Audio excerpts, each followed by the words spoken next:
دی Simpson's T V کی تاریخ میں سب سے مقبول اور سب سے زیادہ دیکھے جانے والا سٹ کام اور اینیمیشن شو، جس نے حال ہی میں اپنے 700 اقساط مکمل کر لی ہیں۔ اب وہ کیا وجوہات ہیں جن کی بنا پر یہ کارٹون سیریز دنیا کی سب سے مشہور سیریز بن چکی ہے؟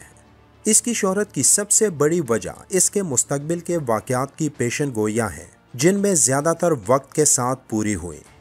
پیشن گوئیاں زندگی کا حصہ ہے اور عموماً مستقبل قریب کے بارے میں بتا دینا کوئی نئی بات نہیں، لیکن کیا یہ آپ کے لیے قابل یقین ہے کہ موجودہ دور کے حالات کی مکمل تصویر آج سے ایک نہیں بلکہ 2 دہائیاں قبل ہی دی گئی تھی؟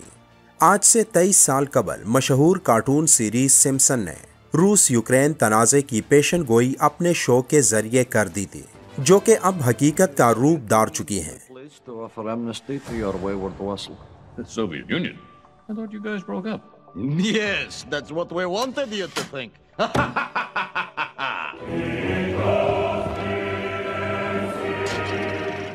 روسی حملوں کے واقعات کے بعد ٹویٹر پر 1998 میں سمپسن کی نشر کی گئی قسط کا ایک کلپ وائرل ہونے لگا، جو کہ آج کی صورتحال سے مماثلت رکھتا ہے۔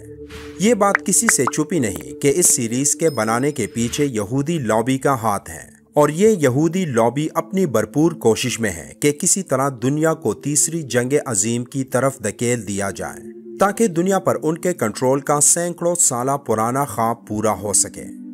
A lot of people say you guys predicted Trump's run. I know. We'll take credit for anything. Simpsons predicted the future shot by shot because we're part of the Illuminati. Which is true. We are. اس series کی 1998 کی ایک قسط میں روس اور Ukraine کے جنگ کی پیشن گوئی کر دی گئی تھی، جس کلپ کے وائرل ہونے کے بعد اکثریت لوگ اس جنگ کو یہودیوں کی ایک سوچی سمجھی سازش قرار دے رہے ہیں۔ جس طرح روس اور یوکرین میدان جنگ میں آمنے سامنے آ چکے ہیں، تو اس سے دنیا بھی 2 حصوں میں تقسیم ہو چکی ہے۔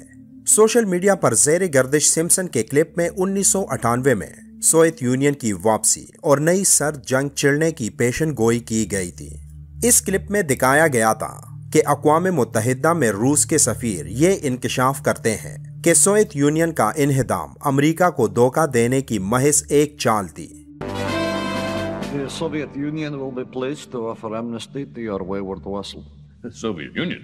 I thought you guys broke up. Yes, that's what we wanted you to think.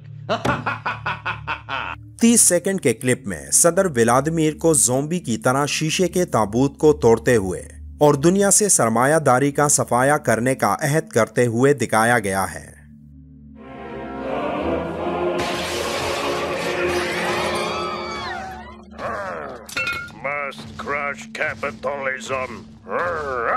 Simpson شو کے رنل آل جین نے ماضی میں کی گئی اس پیشن گوئی کے حوالے سے کہا کہ یہ پیشن گوئی کرنا مشکل نہیں تھا۔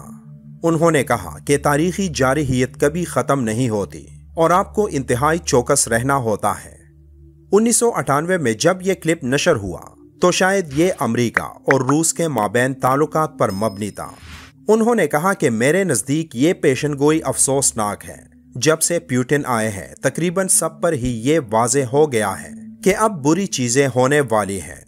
یاد رہے کہ اس سے قبل اس سیریز سے متعلق یہ دعویٰ بھی سامنے آیا تھا کہ 1993 میں اس کارٹون نے کورونا وائرس کی حالیہ وبا کی بھی پیشن گوئی کی تھی، اور بیروت دھماکے کے متعلق بھی ایسا ہی دعویٰ سامنے آیا تھا۔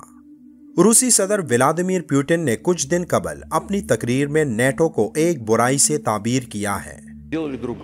Как у нас говорят в народе, кинули. Ну, просто обманули. اس کے علاوہ روسی صدر ولادیمیر پوٹن نے امریکہ سمیت یورپی ممالک سے چند سوال بھی کیے کہ روسی فوج تو دنیا میں کہیں پر بھی کسی ملک میں تعینات نہیں ہے، لیکن امریکہ اور اس کے ہواری اپنی فوجیں کیوں ہر ملک میں بیچتے ہیں؟ ان سوالوں کا اصل مقصد امریکہ اور اسرائیل جیسی ظالم طاقتوں کے ظلم کو ظاہر کرنا ہے، جن کے ظلم کا اصل ہدف آج مسلم دنیا بن چکی ہے۔ دنیا کا سب سے بڑا ظالم امریکہ اور اس کے اتحادی ہیں۔ امریکہ اور اس کے اتحادیوں نے نیٹو بنائے صرف کمزور اور خاص کر مسلمانوں کی نسل کشی کرنے کے لیے۔ نیٹو کے ذریعے امریکہ اور اس کے اتحادیوں نے ہر جگہ ظلم کرنے کے لیے نیٹو کو استعمال کیا، بہت سے ممالک کو تباہ و برباد کر دیا،